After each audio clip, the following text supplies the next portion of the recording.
Alhamdulillah, alhamdulillahilladzi biyadihi kullu syai' wa ilaihi turja'ul umur.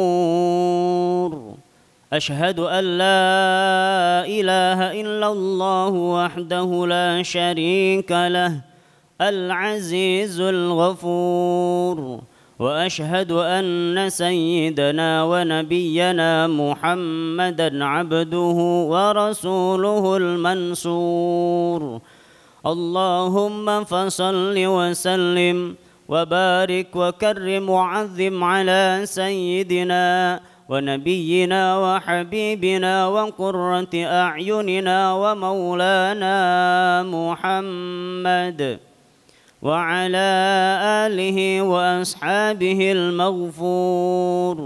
أما بعد فيا عباد الله، أوصي نفسي وإياكم بتقوى الله وطاعته، فقد فاز من اتقى بالثواب والأجور. قال الله تعالى في كتابه العزيز بعد أعوذ بالله من الشيطان الرجيم: لا تجد قوما يؤمنون بالله واليوم الآخر يوادون من حاد الله ورسوله ولو كانوا آباءهم أو أبناءهم أو إخوانهم أو عشيرتهم أولئك كتب في قلوبهم الإيمان وأيدهم بروح منه ويدخلهم جنات تجري من تحتها الأنهار خالدين فيها رضي الله عنهم ورضوا عنه أولئك حزب الله ألا إن حزب الله هم المفلحون. الآية. وقال رسول الله صلى الله عليه وسلم: إذا أحب الله قوما، وفي رواية: إذا أحب الله عبدا ابتلاهم، فمن رضي فله الرضا ومن سخط فله السخط، أو كما قال رسول الله صلى الله عليه وسلم: صدق الله العظيم وصدق رسوله النبي الحبيب الكريم ونحن على ذلك من الشاهدين وشاكرين والحمد لله رب العالمين. Hadirin kaum muslimin wal mukminin sanjum rahimakumullah.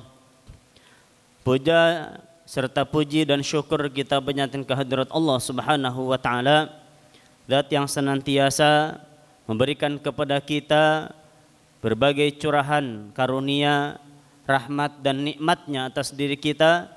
Nikmat-nikmat terkecil sampai nikmat terbesar yang kita rasakan, kita masih diberikan kekuatan iman dan Islam.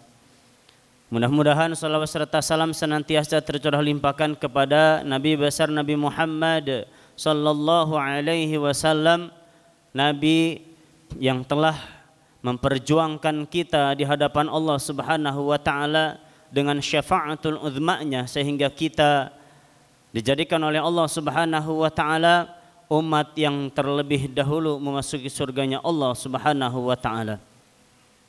Selaku khatib berwasiat wabil khusus kepada diri khatib pribadi dan umumnya kepada hadirin sidang Jumat sekalian, marilah kita tingkatkan kualitas keimanan serta ketakwaan kita kepada Allah Subhanahu wa taala dengan keimanan dan ketakwaan yang sebenar-benarnya, keimanan dan ketakwaan yang mampu mendorong kita untuk senantiasa menunaikan perintah Allah dan mampu mengekang kita, menjauhkan diri kita dari seluruh larangan-larangan Allah Subhanahu wa taala zahiran wa batinan.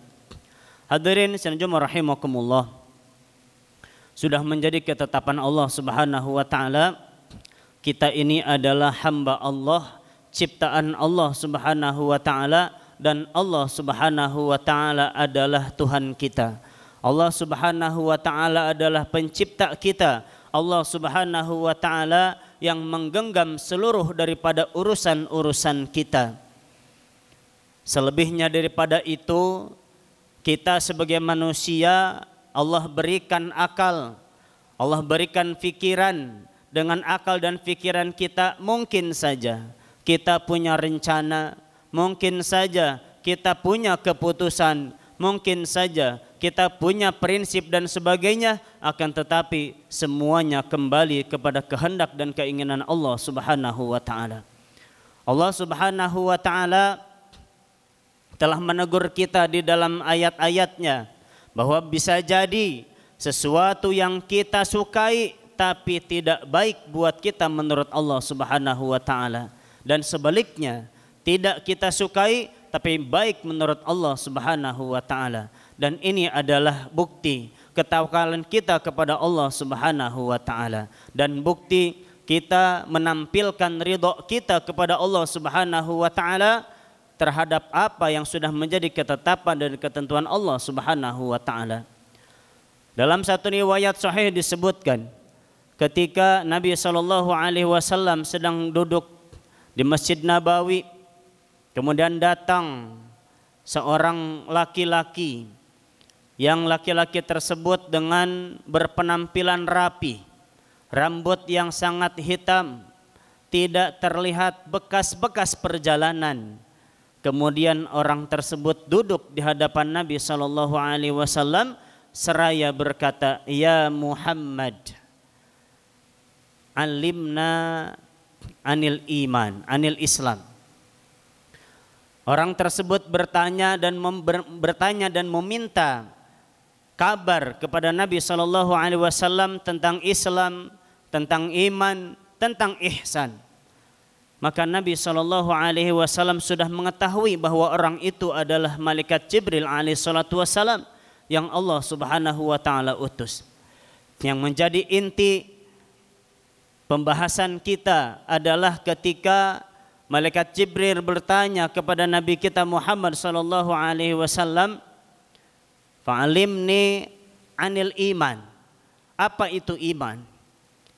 Iman, kata Nabi sallallahu alaihi wasallam, "An tu'mina billah," hendaklah engkau beriman kepada Allah, "wa bi malaikatihi," dan beriman kepada malaikat-malaikatnya, wa bi rusulihi, beriman kepada rasul-rasulnya, wa bi kutubihi, dan beriman kepada kitab-kitabnya, wa bil yaumil akhiri, dan beriman kepada hari akhir, kemudian wa bil qada'i khairihi wa syarrih, dan kita wajib beriman kepada takdir qada'nya Allah Subhanahu wa taala, baik ataupun buruknya. Sehingga hadirin sekalian rahimakumullah, siapa saja di antara kita yang merasa dirinya beriman kepada Allah, beriman kepada hari akhir, beriman kepada takdir, maka hendaklah kita meyakini dan ridha kepada apa yang sudah ditentukan oleh Allah Subhanahu wa taala. Berupa apa? Berupa rizki, berupa jodoh, berupa kehidupan kita, berupa keluarga kita, dan sebagainya. Wabil khusus, setiap hari kita akan menghadapi berbagai permasalahan, baik permasalahan yang dapat menghibur hati kita ataupun yang dapat mengganggu daripada kesenangan atau ketentraman hati kita. Dan kesemuanya ini kita harus kembalikan kepada Allah Subhanahu wa taala.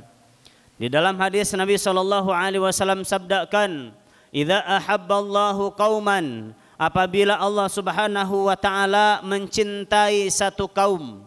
Di dalam satu riwayat yang lain, "Idza ahabballahu 'abdan," dengan lafaz abdan, apabila Allah mencintai seorang hamba, niscaya Allah Subhanahu wa taala ibtalahum, Allah pasti akan menguji dia.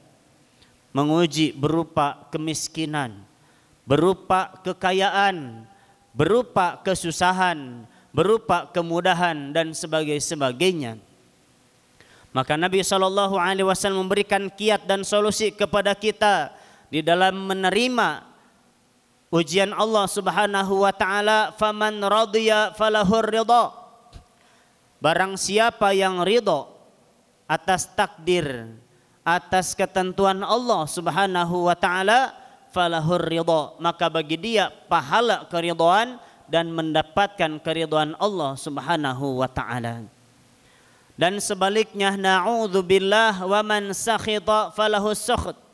Barang siapa yang dia tidak ridha, menggerutu, tidak ikhlas, mengeluh terlalu berlebihan, falahu sukht, maka bagi dia hasil daripada ketidakridhaannya, dan itu tidak bisa menghilangkan ujian yang datang dari Allah Subhanahu wa taala. Hadirin sekalian rahimakumullah, kita bercermin kepada orang-orang terdahulu, orang-orang yang sudah sukses dengan apa yang telah Allah Subhanahu wa taala tentukan.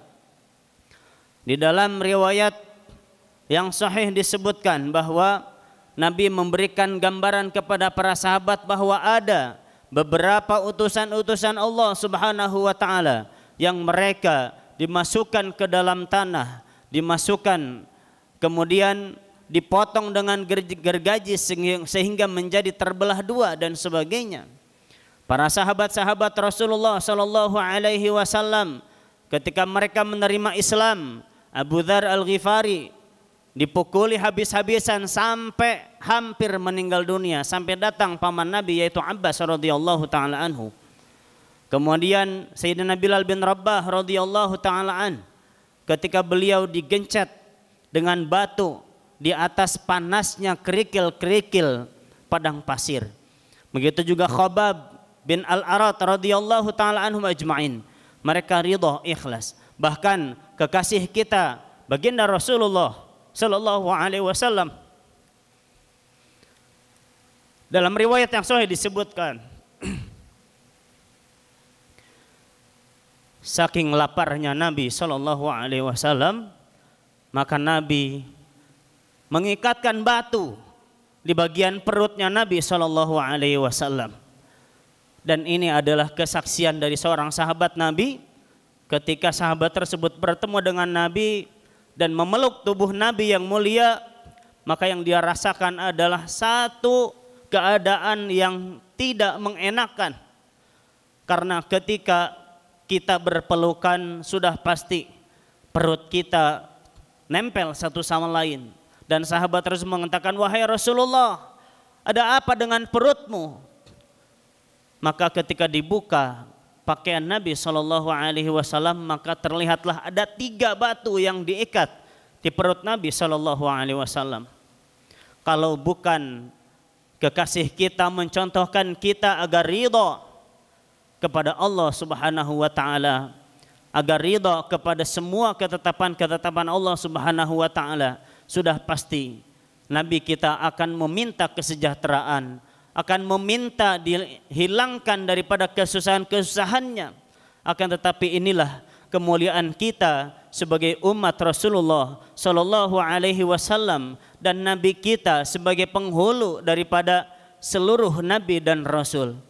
Maka hadirin sekalian rahimakumullah, dari kisah-kisah ini mari kita tebalkan keridhaan kita kepada Allah Subhanahu wa taala, bahwa di balik semua ujian yang Allah Subhanahu wa taala berikan kepada kita, kita harus yakin bahwa pasti ada hikmah yang terkandung di dalamnya, yang di luar dari pengetahuan kita, di luar mungkin daripada keinginan kita, yang harusnya mungkin kita hidup dengan senang, penuh kemudahan dan sebagainya, akan tetapi Allah Subhanahu wa taala dengan kecintaannya sudah pasti menggandengkan iman kita dengan ujian yang Allah Subhanahu wa taala takarkan bagi kita, dan kita harus siap siaga dengan keridhaan kita kepada Allah Subhanahu wa taala, sehingga di akhir hayat kita mendapatkan gelar yang Allah Subhanahu wa taala berikan kepada orang-orang yang sudah sukses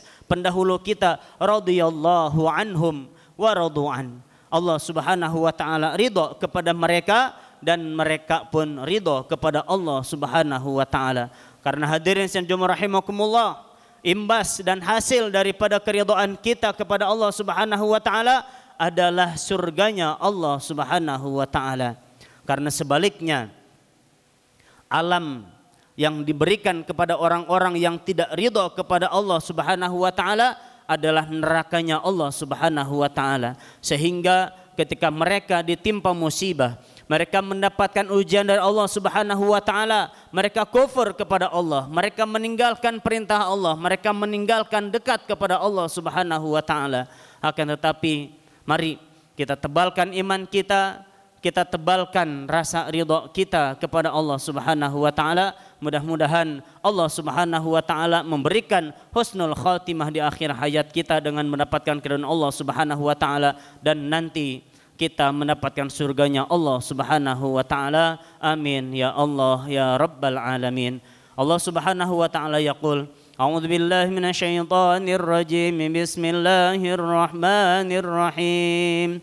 Wal 'asri innal insana lafi khusrin illa alladzina amanu wa 'amilus solihati wa tawasaw bil haqqi wa tawasaw bis sabr. Barakallahu li wa lakum fil Qur'anil 'azim wa nafa'ani wa iyyakum bima fihi minal ayati wa dzikril hakim wa taqabbala minni wa minkum tilawatahu innahu huwas samiul 'alim. Aqulu qawli hadza wa astaghfirullahal 'azim li wa lakum fastaghfiruh innahu huwal ghafurur rahim. Allahumma salli ala sayyidina Muhammad wa ala ali sayyidina wa maulana Muhammad.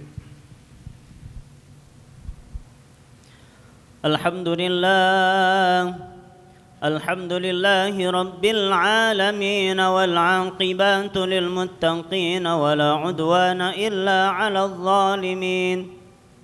أشهد أن لا إله إلا الله وحده لا شريك له الملك الحق المبين وأشهد أن سيدنا ونبينا محمدا عبده ورسوله الصادق الوعد الأمين. اللهم فصل وسلم وبارك وكرم وعظم على سيدنا ونبينا وحبيبنا وقرة أعيننا ومولانا محمد وعلى آله وأصحابه أجمعين. أما بعد فيا عباد الله أوصي نفسي وإياكم بتقوى الله وطاعته فقد فاز المتقون في الدارين. وافعلوا الخير لعلكم تفلحون واجتنبوا الفواحش ما ظهر منها وما بطن.